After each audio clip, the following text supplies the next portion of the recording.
हाँ सर रुकिए। अरे इधर साइड में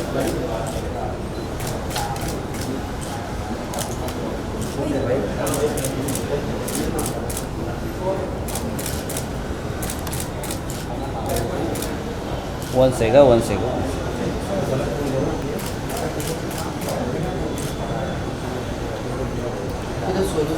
प्लीज मैम रुकिए। देखिए उसके लिए पिक्चर है, उसके लिए मैम लोग सेंटर पे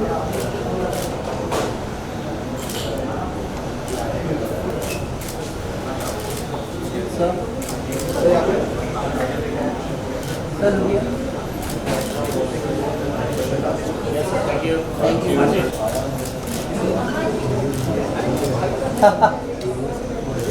या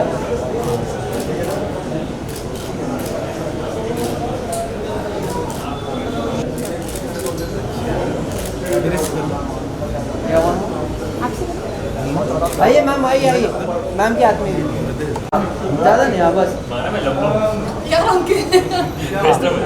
परफेक्ट परफेक्ट। दीपक भाई फ्रेम में हो। दीपक भाई हाँ जी, या एक्सक्यूज मी, रेडी?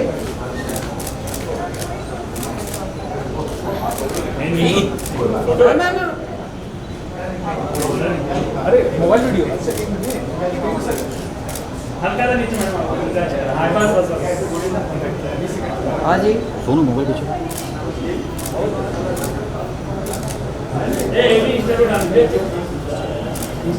हाँ जी या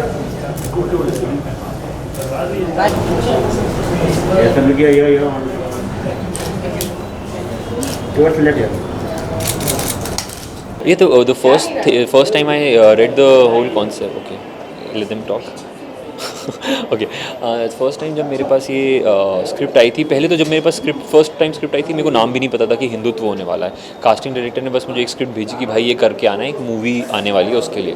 तो मैंने वो स्क्रिप्ट बनाई, उसको परफॉर्म किया घर पे, क्योंकि लॉकडाउन का टाइम चल रहा था, हमें सबको याद होगा। तो मैं घर से ऑडिशन बनाया और मैंने फॉरवर्ड कर दिया। आई गॉट सिलेक्टेड।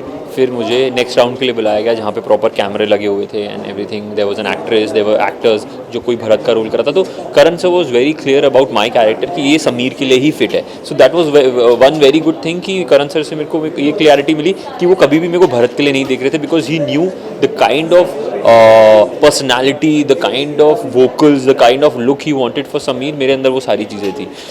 तो then I got to note कि 70 लड़के शॉर्ट लिस्टेड थे and then out of that 70 boys I got selected. So I was really lucky to be a part of this project, जो इतनी beautifully तरीके से shoot हुआ है। ये भी चाहूँ कि ये जो प्रोजेक्ट पर्टिकुलरली देखा जाए तो रिलीजन्स को लेके है, तो जब ऐसा प्रोजेक्ट होता है जो कैरेक्टर प्ले करना होता है, आपको नहीं लगता है कि आगे चलकर कोई कंट्रोवर्सी क्रिएट हो या कुछ ऐसा माइंडसेट हो जाता है? या मैं यानी कंट्रोवर्सी क्यों होनी चाहिए व्हेन सब things are so beautifully shot and so. यानी हम क्या बोल रहे हैं, हम बस यही बोल रहे हैं ना कि गर्व से कहो कि हम हिंदू हैं, दैट्स इट। हाँ मैं मानता हूँ कि जो आप ये वाली बात पूछ रहे हैं कि ट्रेलर में एक पर्टिकुलर समुदाय को के बारे में दिखा रहे हैं, बट वो भी इन अ वे दिखा रहे हैं कि दूसरी जो रिलीजन है उसको कहीं, क्योंकि मैं खुद वो वाले रिलीजन का लड़का प्ले कर रहा हूँ, मुस्लिम लड़का। तो इट्स और 2 मिनट के ट्रेलर में you can't even narrate the whole story. तो हमने जितनी दिखाई है इट्स वो एक बस एक मैसेज कन्वे करने के लिए कि अगर आप हिंदू हो तो प्राउड से कहो कि आप हिंदू हो। So सबसे पहले आशीष was doing this film and I got a call from Ashish saying कि सोनारिका ऐसे करण सर की फिल्म है और एक बार ही जाओ, take a meeting with him. And मैं गई, तब तक मुझे फिल्म के टाइटल के बारे में कुछ नहीं पता, मुझे कुछ नहीं पता था। मुझे बस ये पता था कि हाँ करण सर एक फ़िल्म बना रहे हैं, I am going for a meeting. मैं गई तो सबसे पहले करण सर ने फुल ब्लास्ट पे मुझे गाने सुनाए, सारे हिंदुत्व गाना सुनाए। मैंने सारे गाने सुने, मुझे बड़ा अच्छा लगा सब कुछ। फिर सर ने बोला हमारी फिल्म का टाइटल है Hindutva. I said sir, he said Hindutva. I said sir हम क्या इसके थ्रू हम क्या कहने की कोशिश कर रहे हैं। तब सर ने मुझे थरो नरेशन दिया पूरा। जब सर ने नरेशन दिया तो मुझे एक ऐसा एहसास हुआ, एंड मैं बहुत ही ब्रूटली ऑनेस्टली ये चीज़ एक्सेप्ट करती हूँ, एक्नॉलेज भी करती हूँ पब्लिकली, कि जब मैंने ये सारी चीज़ें सुनी तो मुझे ऐसे लगा मैं किस रॉक के अंडर रह रही थी या मैं किस बबल में रह रही थी। मुझे नहीं पता ये सब आप किन चीज़ों के बारे में बात करें। सुना है हाँ, कानों कान लोग बात करते हैं, कभी चर्चा होती है, पापा लोग किसी से बात कर रहे हैं ये वो, but I don't know to what extent matters कितने इंटेंस थे। सर ने सारी चीज़ें समझाई, मुझे बहुत कुछ सीखने को मिला। आई रिमेंबर पूरे टाइम सर से चिपकी रहती थी, सर और बताइए ना इसका मतलब क्या है, इसका मतलब क्या है। आशीष मिल जाता था, आशीष से पूछ लेती थी, पापा से अपने पूछ लेती थी। तो this film for me was a learning experience और मुझे बहुत कुछ सीखने को मिला इस फिल्म के थ्रू हिंदुत्व के बारे में। जी, टाइटल ही इस तरह का है कि एनी इंडिविजुअल व्हेन एसोसिएट तो जानना चाहेगा कि ये टाइटल क्या है, जबकि मुझे कंट्रोवर्सी में तो नहीं इन्वॉल्व होना पड़ेगा। तो जब मैंने करण सर से यही चीज़ मैंने उनसे कही तो करण सर ने बोला कि सोनारिका अननेसेसरीली हिंदुत्व को कंट्रोवर्सी से कनेक्ट किया जाता है।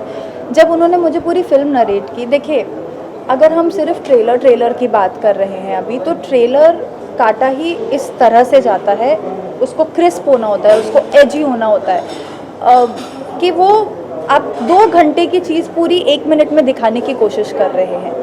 That is not the film. हमारी फिल्म कोई एक पर्टिकुलर एजेंडा को एक गलत लाइट में नहीं दिखा रही है। हम हर जो प्रेवलेंट मुद्दा है उन सब पे थोड़ी थोड़ी लाइट डाल के उनके बारे में डिस्कस कर रहे हैं इस फिल्म के थ्रू।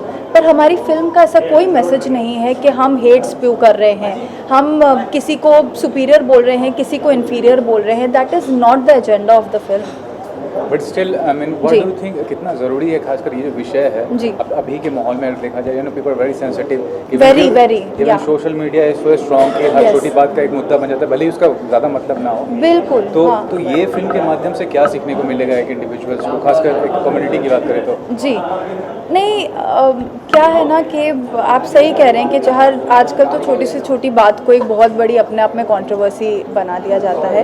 पर इस टाइम एंड एज में मुझे जेन्युइनली लगता है कि हिंदुत्व जैसी फिल्म की ज़रूरत है जहाँ पर हम हिंदुत्व के आसपास जो ये नेगेटिव एयर है उसको हम क्लियर कर रहे हैं और इस फिल्म के थ्रू हम क्लियर कर रहे हैं। और मेरे जैसे लोग जिनको मैं अंकित के भी बारे में बोलूँगी, अंकित भी बिल्कुल मेरी ही नाव में सवार था। तो हम जैसे लोग जिनको इस चीज़ के बारे में इतना नहीं पता है, I would request the youth, not just the youth, everybody to just go give it a chance. कुछ नहीं तो आपको 2 चीज़ें आप सीख कर ही वापस आएंगे। मैं ये कहना चाहूँगी कि as an actor in all honesty हमारे भी ओपिनियंस होते हैं, चीज़ों पर ओपिनियंस होते हैं, ठीक है। और एज अ ह्यूमन वो मेरा राइट है कि मैं किस चीज़ पे कमेंट करना चाहती हूँ और किस चीज़ पे नहीं करना चाहती हूँ। एज एन एक्टर नैरेटिव को वो लाइन उस वक्त जस्टिस कर रही थी और जब आप शायद फिल्म देखेंगे तो आपको भी समझ में आएगा कि वो लाइन इस तरह से क्यों बुनी गई है और मैं क्यों इस मूवी में उस लाइन को उस टाइम पर बोल रही हूँ। इसके अलावा मैं इस टॉपिक पर और कुछ भी नहीं बोलना चाहूँगी। और हाँ, सपना मेरे किरदार का नाम है, वो एक NRI दिखाई गई है और ये सपना की जर्नी है हिंदुत्व का असली मतलब डिस्कवर करने की। एक तो करण सर की फिल्में देखकर, उनकी लिखी हुई फिल्में देखकर, उनकी निर्देशित फिल्में देखकर हम लोग बड़े हुए हैं हमारे बचपन में, और उन सभी फिल्मों के डायलॉग्स, उन सभी फिल्मों के गीत संगीत वो आज भी रेजोनेट करता है। वो हमें सबको याद है, वो दिल जले हो दिल वाले हो। और जब ऐसे सीजन्ड राइटर डायरेक्टर से आपको कॉल आता है तो एक तो आप obviously you feel little happy और and then you feel little nervous कि वो क्या आपको ऑफ़र करेंगे।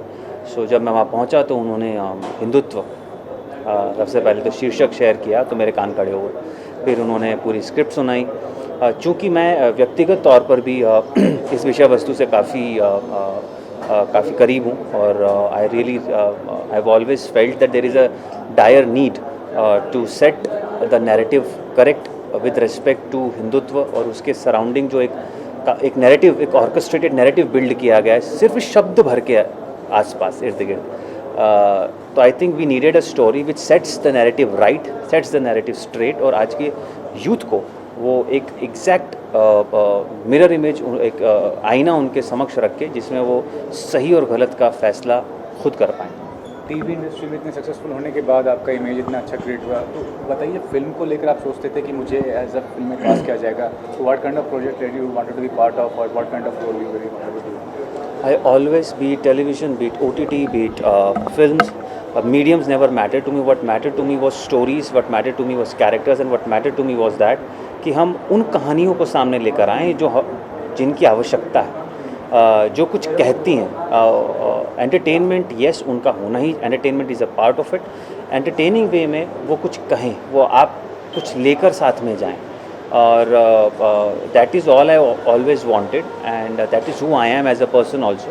एंड अमूमन लोगों को ऐसा लगता है कि फिल्म मिले तो मैं हीरो बन जाऊं और रोमांटिक फिल्म करूं, गाने गाऊं और रोमांस करूं हीरोइन के साथ, चिजल्ड बॉडी दिखाऊं, एक्शन करूं। वो अपनी जगह ठीक है, बट आई थिंक उससे ज़्यादा इम्पॉर्टेंट ये है कि आप किन कहानियों को कहना चाहते हैं और किन कहानियों का हिस्सा होना चाहते हैं। मेरे पूरे बॉडी ऑफ वर्क में वही झलकेगा आपको, वो चाहे चंद्रगुप्त मौर्य हो, वो श्री राम हो, वो मोदी हो, पृथ्वी वल्लभ हो, या फिर अब हिंदुत्व हो। सो इन सभी किरदारों का एक अपना महत्व रहा है हमारे देश के अंदर, और वो जिस भी तरीके से रहा है, मैं बस उन्हीं कहानियों को कहना चाहता हूँ, उन किरदारों को सामने लाना चाहता हूँ जो रेलेवेंट हैं हमारे समाज के लिए, हमारे आज के यूथ के लिए और हमारे देश के लिए।